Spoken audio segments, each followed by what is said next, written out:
Hello everyone, welcome to all rounder siblings. कैसे हैं आप सब? आई होप आप सभी अच्छे हैं, आपकी स्टडीज़ भी अच्छी चल रही हैं।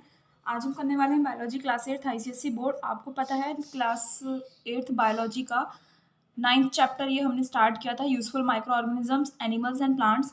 तो जिसके 2 पार्ट्स ऑलरेडी अपलोड हो चुके हैं। फर्स्ट पार्ट में हमने यूजफुल माइक्रो ऑर्गेनिजम्स के बारे में पढ़ा था, फिर सेकेंड पार्ट में हमने यूजफुल एनिमल्स का स्टार्ट किया था। ठीक है, आई होप आप सभी ने वो दोनों पार्ट्स अच्छे से देखे हैं। सारे चैप्टर्स यहाँ तक कंप्लीट हो चुके हैं। आगे के 2 चैप्टर्स रिमेनिंग है, वो भी हम कंप्लीट कर लेंगे जल्दी। ठीक है, उसके बाद नया सब्जेक्ट हम स्टार्ट करेंगे। आपको जो भी नया सब्जेक्ट पढ़ना है वो आप हमें कमेंट सेक्शन में बता सकते हैं, तो हम वही सब्जेक्ट आप लोगों के लिए लेकर आएंगे। वीडियोस आपको कैसे लगते हैं वो ज़रूर बताइएगा। वीडियो को लाइक कीजिए, शेयर कीजिए और चैनल को सब्सक्राइब करना ना भूलें। साथ ही बेल आइकन ज़रूर प्रेस कीजिए ताकि आपको नोटिफिकेशन सबसे पहले मिल जाए वीडियो की। ओके, चलिए आज का लेक्चर आगे स्टार्ट करते हैं। आज हम पढ़ेंगे डिसीजेज ऑफ कैटल्स।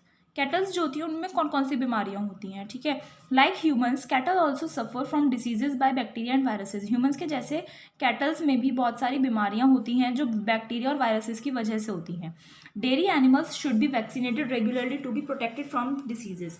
जो डेयरी एनिमल्स होते हैं उन्हें रेगुलरली वैक्सीनेटेड करते रहना चाहिए, वैक्सीनेशन देते रहना चाहिए ताकि उन्हें बीमारियों से बचाया जा सके। Some of the diseases in cattle are listed in the table shown here. कुछ बीमारियां यहाँ पर आपको नीचे बताई हुई हैं इस टेबल में। तो ये है टेबल आपकी कॉमन डिसीजेज ऑफ कैटल। यहाँ पर बीमारी का नाम दिया हुआ है, इस साइड में एनिमल्स हैं, इसका कॉज यानी किस वजह से होता है, बैक्टीरिया से होता है, वायरस से होता है, और इसके सिम्टम्स बताए हुए हैं कैटल्स में। ओके, डेयरी एनिमल्स जो होते हैं। तो बीमारी का नाम है एंथ्रैक्स। कौन कौन से एनिमल्स में होता है? Sheep, horse, cattle, got. ठीक है, कॉज है बैक्टीरिया। बैक्टीरिया की वजह से एंथ्रैक्स वाली बीमारी होती है। इसके सिम्टम्स है swelling on body parts, specially on neck, accompanied with high fever. Anthrax जब होता है किसी भी शीप, हॉर्स, गॉट या कैटल को, तो उसमें क्या होता है, उनके बॉडी पार्ट्स स्वेल हो जाते हैं, सूज जाते हैं, और स्पेशली नेक पर सूजन आती है। ठीक है, और उसके साथ साथ उन लोग को हाई फीवर भी हो जाता है। यह है एक बीमारी। ठीक है, सेकेंड है रिंडरपेस्ट। तो एनिमल है कैटल। कैटल को ये वाली बीमारी होती है, कॉज है इसका वायरस की वजह से होती है।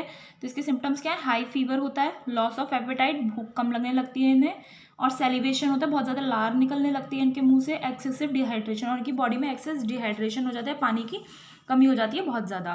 फिर थर्ड डिसीज आती है काउपॉक्स। ये काउस को होती है, ये वाली एनिमल्स काउपॉक्स जो बीमारी है वायरस की वजह से ये होती है बीमारी। और इसके सिम्टम्स क्या है? Appearance of small nodules on the body. Body पर छोटे छोटे नोड्यूल्स दिखने लगते हैं। ठीक है, जैसे हमें ह्यूमंस में चिकन पॉक्स होता है, ऐसे ही काउ पॉक्स होता है। तो चिकन पॉक्स में क्या होता है? छोटे छोटे नोड्यूल्स दिखने लगते हैं ना ह्यूमन बॉडी पे, तो ऐसे ही काउ पॉक्स में काउस की बॉडी पर भी ऐसे स्मॉल नोड्यूल्स दिखने लगते हैं।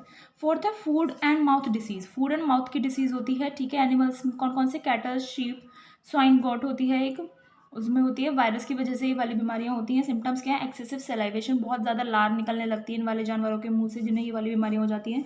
ब्लिस्टर्स ऑन माउथ, मुंह में छाले हो जाते हैं। फीट एंड अडर पर भी छाले हो जाते हैं। हाई फीवर हो जाता है, लॉस ऑफ एपेटाइट, और भूख कम लगती है। तो ये कुछ बीमारियां थी, ठीक है, जो कॉमनली देखी जाती है कैटल्स में। अब हम आगे चैप्टर कंटिन्यू करते हैं, जिसमें टॉपिक है हमारा व्हाइट रिवॉल्यूशन। ठीक है, व्हाइट रिवॉल्यूशन क्या है वो पढ़ते हैं। ऑपरेशन फ्लड, OF शॉर्ट में बोलते हैं। Operation Flood, commonly referred to as White Revolution, refers to rapid development in milk production that took place in India from 1970 to 1996। White Revolution में क्या बता रहा है आपको?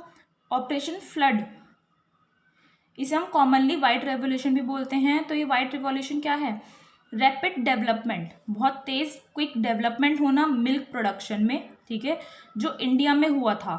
ठीक है, वाइट मिल्क वाइट होता है, तो याद रखना व्हाइट रिवॉल्यूशन है मिल्क रेवोल्यूशन। ठीक है, मिल्क प्रोडक्शन, तो rapid development in milk production, जो मिल्क प्रोडक्शन आपका इंडिया में हुआ था 1970 से 1996 के बीच में, तो उसमें रैपिड डेवलपमेंट करवाना का जो प्रोसेस थी, जो टेक्निक थी, उसे बोला गया White Revolution. This project transformed India from a milk deficient country to the world's largest milk producer in 1998। तो ये जो प्रोजेक्ट था, व्हाइट रिवॉल्यूशन का जो प्रोजेक्ट था, इसकी वजह से इंडिया जो है, जो एक मिल्क डेफिशिएंट कंट्री के नाम से जानी जाती थी, जहाँ पर दूध की कमी थी, उस कंट्री के नाम से जानी जाती थी, तो इस प्रोजेक्ट की वजह से India world's largest milk producer बना था 1998 में। समझ रहे हो? The main architect of this successful project was, इस सक्सेसफुल प्रोजेक्ट के पीछे किस किसका हाथ था? Doctor Verghese Kurien, also known as father of white revolution. सबसे मेन इसके हेड थे कौन? डॉक्टर वर्गीज कुरियन। इन्हें हम फादर ऑफ वाइट रेवोल्यूशन भी बोलते हैं। 1 मार्क में आपको पूछ सकता है फादर ऑफ वाइट रेवोल्यूशन कौन है, डॉक्टर वर्गीस कुरियन। ठीक है, operation flood is a programme started by national dairy development board NDDB। तो ऑपरेशन फ्लड जो था, ये वाइट रेवोल्यूशन जो था, ये एक प्रोग्राम था जो नेशनल डेयरी डेवलपमेंट बोर्ड ने क्या किया था, स्टार्ट किया था। ठीक है, शॉर्ट में NDDB। Operation flood was completed in 3 phases। Operation flood जो था वो 3 पार्ट्स में 3 फेजेस में कंप्लीट हुआ था। During the first phase of its starting 1970 से स्टार्ट हुआ था, 1996 में ख़त्म हुआ था। तो ये जो पूरा पीरियड था इसे 3 पार्ट्स में डिवाइड किया गया था। तो फर्स्ट फेज जो था उसके स्टार्टिंग का कब, 1970 से 1980, यानी कि 10 ईयर्स जो थे स्टार्टिंग के। The country's 18 main milk sheds were connected to the consumers of the 4 metros, that is Mumbai, Delhi, Chennai, Kolkata. तो ये जो स्टार्टिंग के 10 ईयर्स थे इस ऑपरेशन के टाइम पर, तो कंट्री के जो 18 मेन मिल्क वाले एरिया थे जहाँ पर मिल्क ज़्यादा मिलता है, वो जो मेन 18 कंट्री के जो मेन 18 मिल्क शेड्स थे ना, उन्हें कनेक्ट किया गया किससे, 4 मेट्रोज से। ठीक है, 4 मेट्रो के कंज्यूमर से, 4 कंट्रीज़ के कंज्यूमर से कनेक्ट किया गया। किस किस से, मुंबई, दिल्ली, चेन्नई एंड कोलकाता। ठीक है, ये फर्स्ट फेज में हुआ था। ड्यूरिंग सेकेंड फेज में क्या हुआ, 1981 से 1985 का था ये फेज। ठीक है, 5 ईयर्स का। The management increase the milk shades from 18 to 136। Management ने क्या किया था इस टाइम पीरियड में, मिल्क शेड्स जो थे उन्हें 18 से 136 में क्या कर दिया, चेंज कर दिया। पहले 18 थे, फिर 136 हो गए इन 5 ईयर्स में शेड्स। ठीक है, तो सेकेंड फेज जो था इस प्रोडक्शन का, उसमें मैनेजमेंट ने क्या किया था, मिल्क शेड्स को, जो 18 मिल्क शेड्स थे फर्स्ट फेज में, उन्हें क्या कर दिया, बढ़ाकर 136 कर दिया। ठीक है, 290 urban markets expanded the outlets for milk. और 290 अर्बन मार्केट्स जो थी उन्होंने मिल्क आउटलेट्स को इंक्रीज कर दिया, बढ़ा दिया। बाय द एंड ऑफ 1985 के एंड में a self sustaining system of 43,000 village cooperatives with 42.5 lakh milk producers were covered. 1985 के एंड में क्या हुआ था, एक सेल्फ सस्टेनिंग सिस्टम 43,000 विलेजेस ने क्या किया, एक सेल्फ सस्टेनिंग सिस्टम स्टार्ट किया था, जिसमें 42.5 लाख मिल्क प्रोड्यूसर्स जो थे आते थे। ठीक है, यानी कि 43,000 विलेजेस में 42.5 लाख मिल्क प्रोड्यूसर्स इंक्लूडेड थे। ठीक है, तो इतना डेवलपमेंट हुआ था। फिर थर्ड एंड लास्ट स्टेज कौन सी थी, 1986 से 1996 की, ऑफ वाइट रेवोल्यूशन। इस स्टेज में क्या हुआ, द डेयरी कॉपरेटिव्स यानी कि जो डेयरी का काम करते थे, दे वर इनेबल्ड, उन्हें इनेबल किया गया, उन्हें इतना योग्य बनाया गया ताकि वो to expand and strengthen the infrastructure required to procure and market increasing volumes of milk. तो क्या बोल रहे हैं, जब लास्ट स्टेज थी तो डेयरी कॉपरेटिव्स जो थे उन्हें इतना योग्य बनाया गया ताकि वो अपना इंफ्रास्ट्रक्चर जो था, जो भी उनका सिस्टम था जहाँ पर वो दूध प्रोड्यूस करते थे, मतलब दूध निकालते थे, उस उनके सिस्टम को एक्सपेंड किया जाए और स्ट्रॉन्ग बनाया जाए। ठीक है, क्योंकि वो बहुत ज़्यादा ज़रूरी था ताकि मिल्क की वॉल्यूम को इंक्रीज़ किया जा सके।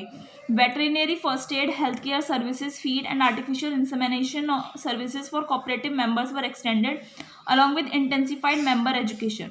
क्या बोल रहा है, जो कोऑपरेटिव मेंबर्स थे, ठीक है, वो सभी जो मेंबर्स थे उन्हें वेटरनरी फर्स्ट एड कैसे दिया जाता है, ठीक है, एनिमल्स को, हेल्थ केयर सर्विसेज, फीडिंग कैसे करवाई जाती है, आर्टिफिशियल इंसेमिनेशन सर्विसेज, ये सभी उन्हें दी गई और मेंबर एजुकेशन भी उन्हें दिया गया।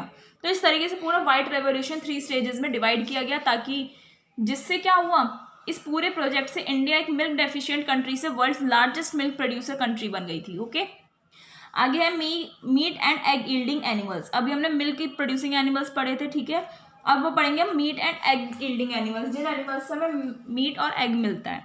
गोट, sheep, hen and other poultry birds provide us with meat. Goat, sheep, hen और दूसरे पोल्ट्री बर्ड्स जो होते हैं वो हमें मीट देते हैं। Fish is also a source of food, fish भी एक फूड का सोर्स है जहाँ से हमें फिश खाई जाती है ज़्यादातर। These animals are reared on a commercial scale for their meat. इन एनिमल्स को जो पाला पोसा जाता है वो कमर्शियल स्केल पर पाला पोसा जाता है, क्योंकि उनसे मीट मिलता है तो वो लोग ट्रेड करते हैं। हैन मीट इज कॉल्ड चिकन, जो हैन का मीट होता है उसे हम चिकन बोलते हैं। शीप एंड गोट का जो मीट होता है उसे हम मटन बोलते हैं। ओके, तो अब हम आगे इसमें बढ़ते हैं पोल्ट्री फार्मिंग। क्या, पोल्ट्री फार्मिंग। पोल्ट्री फार्मिंग क्या है, पोल्ट्री क्या होता है, सबसे पहले हमें ये पढ़ना होगा, poultry is the rearing of birds like foul, cock and Hahn, goose, Turkey and duck for their meet and eggs. Poultry means होता है बर्ड्स को पालना पोसना। कैसी बर्ड्स को? जैसे कॉक, हैन, गूज, टर्की, डक, क्योंकि उनसे मीट और एग्स मिलते हैं तो उसे हम बोलते हैं poultry. The eggs from these birds are a rich source of protein. इन बर्ड से जो एग्स मिलते हैं उनमें बहुत ज़्यादा अमाउंट में प्रोटीन पाया जाता है। The chicken used for laying eggs are called layers. जिन चिकन्स का यूज़ किया जाता है एग्स ले करवाने के लिए, ठीक है, उन्हें हम लेयर्स बोलते हैं। And chicken used for rearing meat, और जिन चिकन का मीट बनाया जाता है उसे हम ब्रॉयलर बोलते हैं उन चिकन्स को, ठीक है। In India there are 3 types of breeds of chickens. India में 3 टाइप की ब्रीड्स है चिकन्स की, indigenous, exotic and cross breed. Most popular indigenous breed is Aseel. क्या मोस्ट पॉपुलर इंडिजिनस ब्रीड है किसकी? चिकन्स की, वो है Aseel, okay. Exotic breeds like White Rock, Black Minorca, Rhode Island Red are produced outside India. They are excellent egg layer and good meat producers. Exotic breeds हैं, ठीक है, 3 breeds बताई थी, indigenous, exotic and cross breed. Indigenous पढ़ ली हमने, most popular कौन सी? Aseel. Exotic breeds में कौन कौन सी आती हैं? White Rock, Black Minorca, Rhode Island Red, ये सभी इंडिया के बाहर प्रोड्यूस होती हैं। बताया था ना, इंडिजिनियस यानी कि इंडिया की, और एक्जॉटिक यानी कि जो बाहर तैयार होती हैं। They are excellent egg layer and good meat producers. ये एक्सलेंट एग लेयर्स होते हैं और गुड मीट प्रोड्यूसर्स होती हैं। In India some cross breeds of chickens like ILS 82, HH 260, B77 have been raised. India में कुछ क्रॉस ब्रीड्स चिकन की produce करी जाती हैं जिनके एग्जांपल्स आपको यहाँ पर दिए हुए हैं। They have high egg laying capacity. इनकी बहुत ज़्यादा हाई एग लेइंग कैपेसिटी होती है, बहुत ज़्यादा एग्स ये ब्रीड्स दे सकती हैं, ठीक है। ये है आपको पोल्ट्री फार्म दिखाया हुआ है, ओके। अब हम पढ़ते हैं मैनेजमेंट कैसे किया जाता है। इनका भी तो ध्यान रखना होता है, जैसे कैटल्स का और मिल्क प्रोड्यूसिंग एनिमल्स का ध्यान रखना होता है, ऐसे ही इन बर्ड्स का भी ध्यान रखना होता है। It is very important that the chickens are kept with care in the poultry sheds. ये बहुत ज़्यादा इंपॉर्टेंट है कि चिकन्स को पोल्ट्री शेड्स में बहुत ज़्यादा ध्यान से रखा जाए, उनकी बहुत ज़्यादा केयर करी जाए, ठीक है। पोल्ट्री शेड्स यानी कि जहाँ पर उन्हें रखा जाता है। The birds should not be kept in the open as there is always a danger of the birds being attacked by other animals. उन बर्ड्स को, जो पोल्ट्री में बर्ड्स होती हैं, उन्हें हम कभी भी खुला नहीं रख सकते, क्योंकि हमेशा एक खतरा रहता है कि उन बर्ड्स पर कोई और दूसरा एनिमल आकर अटैक कर सकता है। Care should be taken while feeding the birds. Birds को खाना खिलाते वक्त बहुत ज़्यादा ध्यान रखना चाहिए, ठीक है। Bird food generally include cereals like bajra, maize, wheat, ragi etcetera. Bird food में कौन कौन से आते हैं? कुछ अनाज आते हैं जैसे बाजरा, मेज़, वीट, रागी, ये सभी बर्ड के फूड में इंक्लूड होते हैं, ओके। अब हम पढ़े हैं आगे management of sheep and goat. Sheep and goat का मैनेजमेंट कैसे किया जाता है। Sheep do not require a well structured shelter. Sheeps के लिए कोई भी एक वेल स्ट्रक्चर्ड शेल्टर नहीं चाहिए होता। जैसे शेल्टर मीन्स उन्हें कोई एक ऐसी जगह नहीं चाहिए होती, जैसे बर्ड्स के लिए और एनिमल्स के लिए, कैटल्स के लिए, काउस के लिए क्या होता है, एक शेड होता है ना, तो ऐसे शीप को ज़रूरत नहीं होती है ऐसे शेल्टर की। They live under natural shades of trees and hills. ये जो शीप्स होती हैं ये पेड़ और पहाड़ियों के नेचुरल छाया में ही रहती हैं। Goats require a clean, dry and safe home. Goats को एक साफ, वेट अ मिनट, सॉरी थोड़ी सी मिस्टेक हो गई है। यहाँ के बाद जो हमने पोल्ट्री बर्ड्स का मैनेजमेंट पढ़ा था, उसके बाद हमें पढ़ना है diseases of poultry birds. Poultry birds की डिसीजेज कैसी होती है, बीमारियाँ कैसी होती हैं, कौन कौन सी होती हैं। तो सबसे पहले बैक्टीरियल डिसीज होती है, उनमें है fowl, cholera, coryza, salmonellosis, diarrhoea of chick. फिर वायरल डिसीज आती हैं, Ranikhet and fowlpox. Fungal disease होती है एस्परगिलोसिस, ठीक है। तो ये कुछ बीमारियां हैं, ठीक है, जो यहाँ पर बैक्टीरिया की वजह से, वायरस की वजह से और फंगस की वजह से होती हैं। नाम दिए हुए हैं आपको, वो लर्न करने हैं। अब हम पढ़ेंगे शीप एंड गॉट के बारे में। ये एनिमल्स की चल रहा है ना।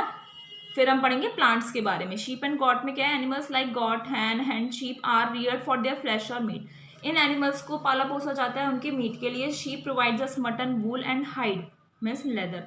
शीप जो है हमें मटन, वूल और लेदर देती हैं, हाइड बोल सकते हो आप। Goat provides us milk, meat and skin. Goat जो है हमें मिल्क, मीट और स्किन देती हैं। The process of removal of wool from sheep is called shearing. वो प्रोसेस जिसमें वूल को अलग किया जाता है शीप से, शीप की बॉडी से वूल को रिमूव किया जाता है, उस प्रोसेस को हम बोलते हैं shearing. Wool is produce from the fleece of sheep. Sheep की फ्लीस से क्या बनाया जाता है, वूल को प्रोड्यूस किया जाता है। Power shears are use for shearing. Shearing के लिए पावर शीयर्स आते हैं, ठीक है। पावर की कुछ मशीन्स आती हैं, वो उन्हें यूज़ किया जाता है रिमूव करने के लिए। Quality of wool varies from breed to breed. अलग ब्रीड की अलग तरह की क्वालिटी होती है, ठीक है। फॉर एग्जाम्पल पश्मीना वूल आती है, वो बहुत सॉफ्ट होती है और बहुत वार्म होती है, गर्म होती है।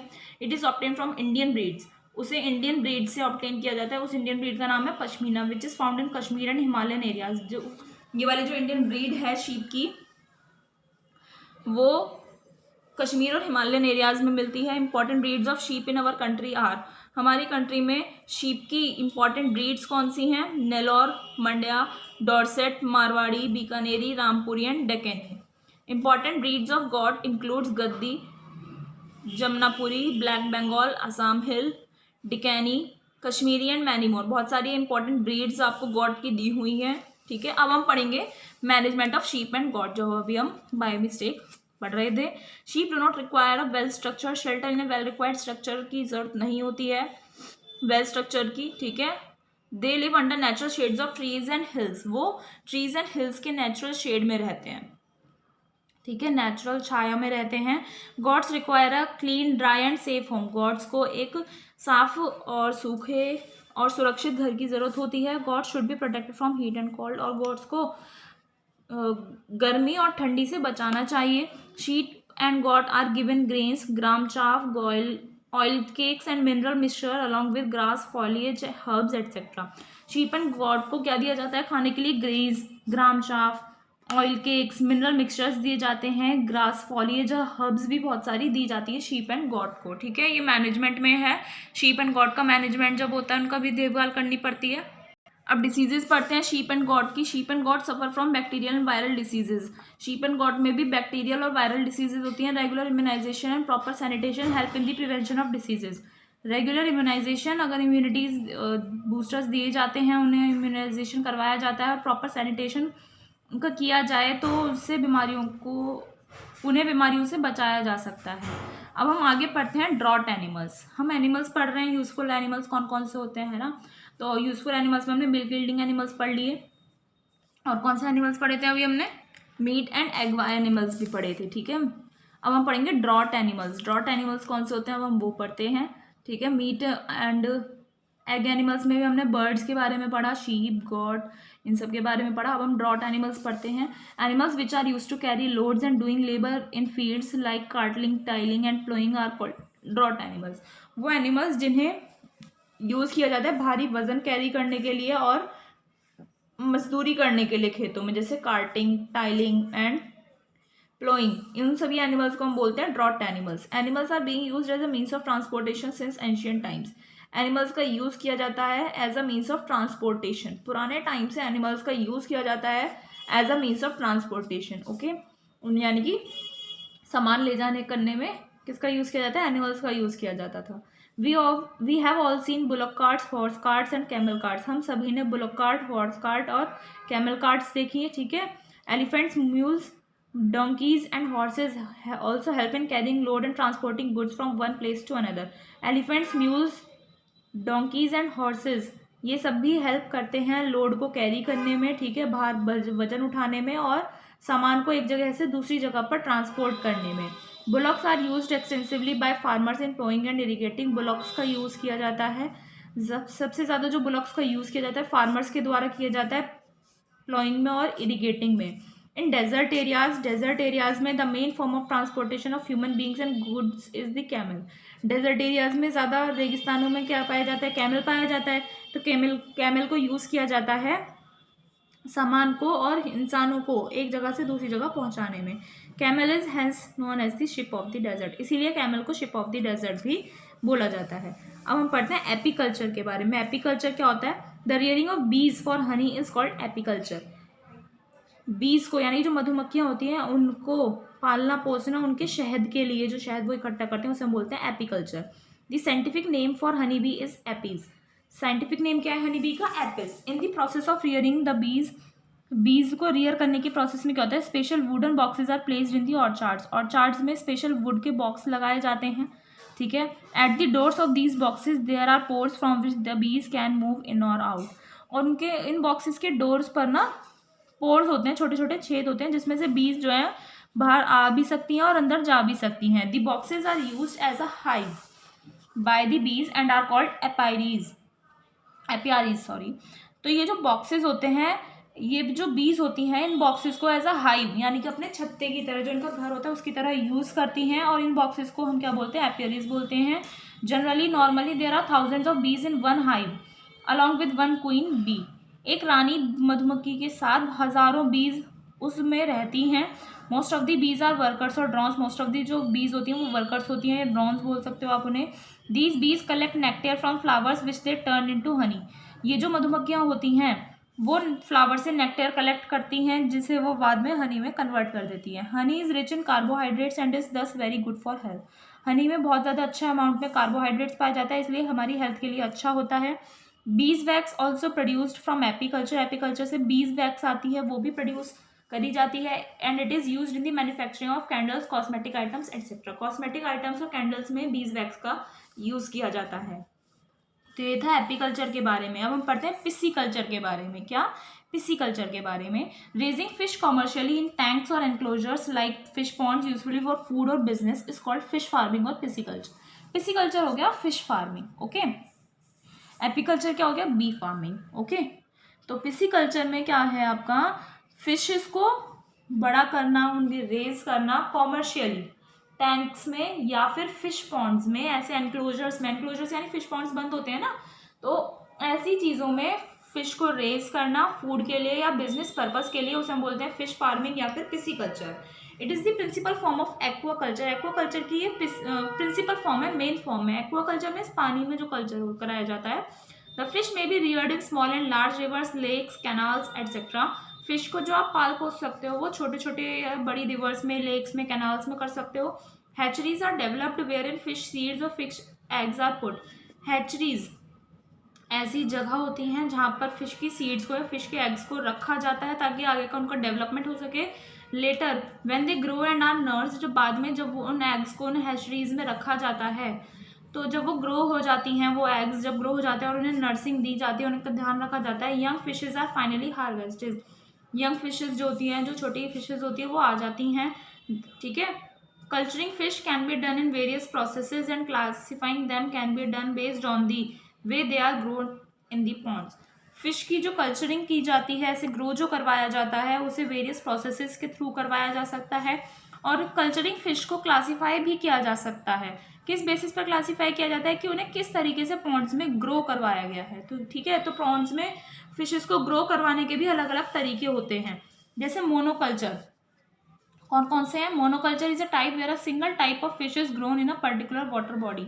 मोनोकल्चर एक ऐसा टाइप होता है कल्चरिंग फिश का, जहाँ पर एक पर्टिकुलर वाटर बॉडी में एक ही टाइप की फिश को ग्रो करवाया जाता है, सिर्फ सिंगल टाइप की फिश को। पॉलीकल्चर में क्या होता है? It involves growing more than one type of fishes in a single water body. Single water body में एक से ज़्यादा टाइप की फिशेज को ग्रो करवाने को बोलते हैं पॉलीकल्चर। और एक होता है integrated fish culture. It is an entirely different type where fishes are grown with agricultural crops और एनिमल्स। ये बिल्कुल अलग है। मोनो और पॉली लगभग सेम से हैं, बस इसका फर्क है, मोनो में एक तरह की फिश को ग्रो किया जाता है, पॉलीकल्चर में एक से ज़्यादा तरह की फिशेस को ग्रो करवाया जाता है। बट इंटीग्रेटेड फिश कल्चर एक बिल्कुल डिफरेंट कॉन्सेप्ट है, जहाँ पर फिशेस को ग्रो किया जाता है एग्रीकल्चरल क्रॉप्स या एग्रीकल्चरल एनिमल्स के साथ। Pisciculture is done in various types of ponds based on stages of growth of fish. Pisciculture different type के पॉन्ड्स में भी करवाया जाता है। वो बेस्ड क्या रहता है? वो बेस्ड है कि फिश की ग्रोथ की स्टेज कौन सी है, ठीक है। अलग अलग स्टेजेस होती है ना। टाइप्स ऑफ पॉन्ड्स इंक्लूड, कौन कौन से टाइप्स के पॉन्ड होते हैं? ब्रीडिंग पॉन्ड्स होते हैं, हैचरी पॉन्ड्स हैं, नर्सरी पॉन्ड्स हैं, रियरिंग पॉन्ड्स हैं, स्टॉकिंग पॉन्ड्स हैं, ठीक है। यहाँ ब्रीडिंग पॉन्ड्स में ब्रीडिंग करवाई जाती है, हैचरी पॉन्ड्स में उनकी देखभाल करी जाती है, नर्सरी पॉन्ड्स अलग होते हैं, रियरिंग पॉन्ड्स हैं, स्टॉकिंग पॉन्ड्स हैं। तो इस तरह से डिफरेंट टाइप के पॉन्ड्स में पिस्सीकल्चर करवाया जाता है। सेरीकल्चर, अभी हमने एपीकल्चर पढ़ा, पिस्सीकल्चर पढ़ा, अब हम पढ़ेंगे sericulture. Sericulture refers to the process of breeding and management of silk worms for the production of silk. Silk produce करने के लिए सिल्क वर्म्स की ब्रीडिंग करवाना, उनका मैनेजमेंट करना, उनकी देखभाल करना, उस पूरी प्रोसेस को हम बोलते हैं sericulture, okay. In the process of sericulture, sericulture की प्रोसेस में the eggs of the silk worms are kept together in trays. जो सिल्क वर्म्स के एग्स होते हैं ना, उन्हें ट्रेज में एक साथ रखा जाता है। They are kept until their until the eggs hatch। उन्हें उन ट्रेज में एक साथ तब तक रखा जाता है जब तक एग्स हैच नहीं हो जाते, ठीक है, ब्रेक नहीं हो जाते। The small larvae called silkworms have a short life cycle divided into 4 stages. तो स्मॉल लार्वा उसमें से एग्स में से निकलता है, तो वो जो स्मॉल लार्वा होता है उसे सिल्कवॉर्म बोलते हैं। उनकी शॉर्ट लाइफ साइकिल होती है जिसे 4 स्टेजेस में डिवाइड किया गया है, आप यहाँ पर देख सकते हैं, ठीक है। सबसे पहला होता है आपका एग्स, नहीं ये स्मॉल लार्वे होते हैं ना, यहाँ से स्टार्ट होती है ये प्रोसेस। अभी हम देखते हैं क्या है। सबसे पहली स्टेज है eggs. The time when a female silk moth lays eggs is the beginning stage of the life cycle of silkworm and they has to form worms. To speed up the time of hatching the eggs they are incubated. Eggs में क्या बोल रहा है, वो time होता है जहाँ पर एक फीमेल सिल्क मॉथ जो होती है वो एग्स ले करती है। तो ये स्टेज बिगिनिंग स्टेज होती है जब सिल्कवॉर्म की लाइफ साइकिल स्टार्ट होती है। फिर वो एग्स हैच करते होते हैं ताकि वॉर्म्स बन सकें। तो इस एग्स को हैच करने के टाइम को स्पीड अप करने के लिए उन्हें इंक्यूबेट किया जाता है, यानी कि उन्हें हीट दी जाती है। ओके, फिर आते हैं आपके लार्वा। अबाउट 20 डेज के बाद द लार्वे और caterpillars start hatching from these eggs. Larvae या फिर कैटरपिलर्स जो हैं इन एग्स से निकलना स्टार्ट कर देते हैं। समझ में आया क्या? इन एग्स से निकलना स्टार्ट कर देते हैं अबाउट 20 डेज के बाद। आफ्टर हैचिंग होने के बाद these larvae that come out are known as silkworms और कैटरपिलर्स। तो हैचिंग होने के बाद ये लार्वे जो हैं बाहर आ जाते हैं, जिन्हें हम सिल्कवॉर्म्स या फिर कैटरपिलर्स बोलते हैं। दी सिल्कवॉर्म्स ईट वॉरेशियसली, और ये सिल्कवॉर्म्स जो होते हैं वो बहुत जल्दी खा लेते हैं। उसके बाद कौन सी आती है? प्यूपा। थर्ड स्टेज हो गई प्यूपा। देखिए क्या है, क्या बोल रहा था, ये सिल्क मॉथ हो गया, ठीक है, फीमेल सिल्क मॉथ हो गई, इसने एग्स ले करे, बिगनिंग स्टेज हो गई, ठीक है। फिर इन एग्स जब ये हैच हो जाते हैं तो इसमें से लार्वा निकलता है, ये लार्वे हैं बहुत सारे, ठीक है, सिल्कवॉर्म्स हो गए बहुत सारे। फिर आती है प्यूपा स्टेज। इसमें क्या है, the silkworms feed on fresh mulberry leaves and grow in size. ये जो सिल्कवॉर्म्स होते हैं ये फ्रेश मलबेरी लीव्स पे फीड करते हैं और साइज में ग्रो करते हैं। They secrete fine filaments from 2 glands on their heads. उनके हेड पर 2 ग्लैंड्स होते हैं, उनमें से फाइन फिलामेंट्स रिलीज करते हैं। वो जो फिलामेंट्स होते हैं ना, they are made up of protein के बने होते हैं, which hardens to form silk fibres, जो हार्ड करने में हेल्प करते हैं ताकि सिल्क फाइबर बन सके जब उन्हें एयर में एक्सपोज किया जाता है। Okay, the silkworm deposits filaments in a number of concentric layers around its body. तो सिल्कवॉर्म क्या करता है, अपनी बॉडी के चारों तरफ कंसेंट्रिक लेयर्स में, यानी कि एक साथ साथ इक्वल लेयर्स में फिलामेंट्स को डिपोजिट करता है through the movements of the head के मूवमेंट करने में, ठीक है, मूवमेंट कर करके अपनी बॉडी के चारों तरफ क्या करता है, उन सिल्क फिलामेंट्स को डिपोजिट कर देता है, जिससे एक स्ट्रक्चर बनता है। उस स्ट्रक्चर को हम बोलते हैं कोकून। क्या बोलते हैं? कोकून। फिर उसके बाद आती है एडल्ट की स्टेज। इनसाइड द कोकून के अंदर silkworm enters the next stage of its life called the pupa and then into a moth. Silkworm जो है अपनी नेक्स्ट लाइफ में एंटर करता है, उससे नेक्स्ट स्टेज को हम बोलते हैं प्यूपा, और उसके बाद एक मॉथ बन जाता है। It then breaks up the cocoon. उसके बाद वो कोकून को ब्रेक कर देता है, उसके बाद वो एक एडल्ट बन जाता है और अगेन फिर से वो एग्स ले कर सकता है, और साइकिल बार बार ये चलती रहती है, ठीक है। ये कोकून हो गया ना, इसके अंदर ये फिर ये ब्रेक हो जाता है तो यहाँ बड़ा बन जाता है। To extract silk from silkworms में से अब एक्सट्रैक्ट करने के लिए the cocoons are put in water. Cocoons को वाटर में रखा जाता है ताकि सॉफ्ट सिल्क थ्रेड्स को निकाला जा सके, एक्सट्रैक्ट किया जा सके। These threads are then purified and spun into yarns. और इन थ्रेड्स को प्यूरिफाई करने के बाद यार्न्स में स्पन किया जाता है, बनाया जाता है, ठीक है, ऊन बनाई जाती है, सिल्क बनाया जाता है। तो ये पूरी प्रोसेस की सेरीकल्चर में हमारे यूजफुल एनिमल्स भी कंप्लीट हो गए। नेक्स्ट लेक्चर में हम यूजफुल प्लांट्स कंप्लीट कर लेंगे, जिसके साथ हमारा चैप्टर कंप्लीट हो जाएगा। फिर क्वेश्चन आंसर्स करेंगे और लास्ट जो हमारा रिमेनिंग चैप्टर है वो भी हम कंप्लीट कर लेंगे, जिसके साथ हमारी ये बुक कंप्लीट हो जाएगी। तो प्लीज़ वीडियो को लाइक कीजिए, शेयर कीजिए और चैनल को सब्सक्राइब करना ना भूलें। मिलते हैं नेक्स्ट वीडियो में नेक्स्ट लेक्चर के साथ। Thank you.